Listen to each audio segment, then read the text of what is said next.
Trago para vocês a informação que o presidente Lula tem atravessado um momento bastante delicado, tanto no cenário internacional quanto aqui dentro do Brasil. Olha aí, destaque no nosso site, segundo a revista britânica The Economist, o petista tem perdido prestígio lá fora, tanto no cenário internacional, e tem enfrentado uma queda de popularidade em casa. Aqui no Brasil, principalmente no Congresso, Lula perdeu força com a medida provisória sobre o IOF, que sofreu uma derrubada, algo raro que não acontecia há pelo menos 30 anos. Nessa reportagem do The Economist, fala inclusive que no campo externo o Brasil se distanciou dos Estados Unidos e tem se aproximado de países como a China, por exemplo, e também a Rússia. Lula foi criticado por não manter um diálogo forte com o Ocidente e por ter uma postura em relação à guerra na Ucrânia, tentando, de certa forma, ali atuar como um mediador, mas sem sucesso. A atuação do Brasil no BRICS também mudou de tom, e a presença de países como Irã e Rússia no bloco deixou o Brasil com uma imagem mais hostil ao Ocidente. Os especialistas apontam que o grupo perdeu o papel de vitrine diplomática para o país. Com esse cenário, a revista The Economist avalia que a oposição, melhor dizendo, pode ganhar força para as eleições de 2026, especialmente se a direita conseguir se unir em torno ali de um nome bastante competitivo. Isabel Mega, vamos dar uma entendida melhor aí nessa revista The Economist, nessa análise, nessa reportagem, porque, de fato, um ponto a gente tem que ser claro, O presidente Lula está, sim, enfrentando dificuldades para reverter esse cenário, sobretudo de baixa popularidade. Esse é um ponto que não tem como fugir dessa análise que a revista trouxe, E isso vem aparecendo nas pesquisas internas de diferentes institutos aqui no Brasil. Datafolha, GNA Quest, a pesquisa IPEC, que é do antigo IBOP. Então, a gente tem diferentes institutos que trazem essa radiografia de uma impopularidade do presidente Lula e muito atrelada, sobretudo, a essa sucessão de crises,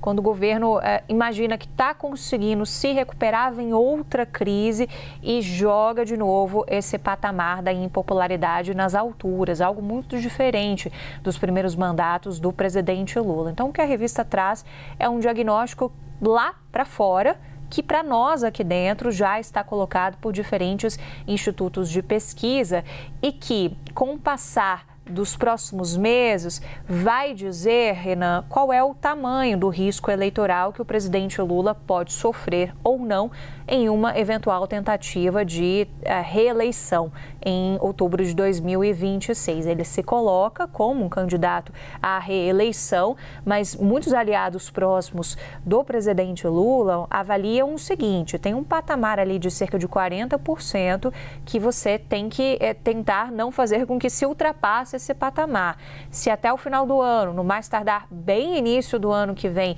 o presidente Lula conseguir melhorar indo para baixo desse patamar dos 40%, esse risco eleitoral avaliado por próprios aliados, ele se torna menor e ele vai mais competitivo para as eleições. Agora, isso passa, sobretudo, pela matéria-prima da The Economist, que é justamente você pensar em melhorias no nosso cenário econômico. A gente vai falar sobre isso também mais à frente aqui no jornal, com pesquisas novas que saíram, mas já para pincelar um pouco, tem uma percepção que é do próprio governo, de que aquilo que o governo faz ainda não está chegando no brasileiro como uma forma de retorno para a popularidade do presidente Lula. A gente tem melhores níveis de empregabilidade, por exemplo, isso é muito celebrado pelo governo. A gente tem melhores índices da economia de uma forma geral, mas isso não está chegando. A gente teve uma crise dos alimentos que o governo espera melhorar agora com a nova safra. Hoje tem lançamento de plano safra, por exemplo, no Palácio do Planalto. Isso é muito celebrado pelo governo, porque isso pode atingir ali um nível de animação, digamos assim, dessa fatia muito expressiva do nosso PIB, e isso repercutir também para uma redução no preço de alguns alimentos que estão muito caros no Brasil, e essa dificuldade do brasileiro de colocar comida na mesa é sentida de uma forma geral pela população de baixa renda, que é justamente uma população que o PT sempre teve muito cativa. Então, esses diagnósticos todos, eles aparecem de uma forma ou de outra nessa reportagem da revista The Economist,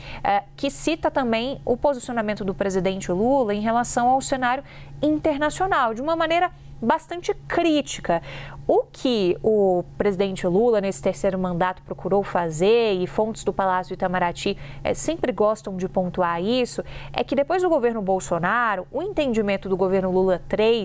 é de que era preciso reposicionar o Brasil no mundo, que o Brasil ficou escanteado no mundo e que Lula tinha essa missão de levar de novo, mundo afora, a mensagem de que o Brasil é um país que faz parte das discussões de cenário internacional, que o Brasil é um país atrativo para os investidores de fora para cá e passa por esse reposicionamento de imagem também, por exemplo, do ponto de vista ambiental. No final do ano a gente tem uma COP. Então, são pontos que são elencados pelo Palácio do Itamaraty e que contrapõe um pouco essa visão da The Economist de que o presidente Lula se tornou uma espécie de pária internacional. Para o atual Palácio de Itamaraty, isso acontecia com o ex-presidente Jair Bolsonaro e que foi justamente isso que deu muito trabalho na visão deles no início da gestão Lula, para que possa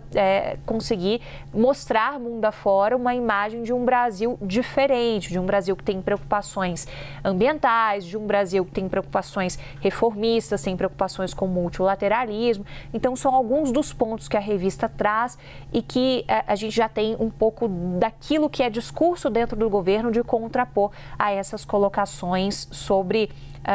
uma falta de protagonismo do presidente Lula no cenário internacional. Lula, de fato, tentou muito se colocar como intermediador até mesmo em guerras, mas não conseguiu. E esse ponto também é relevante da gente trazer aqui para análise. Não teve voz o suficiente, inclusive quando a gente estava na gestão ali de organismos junto à ONU e não conseguimos emplacar no Conselho de Segurança a nossa resolução em relação à guerra do Hamas e de Israel. Renan.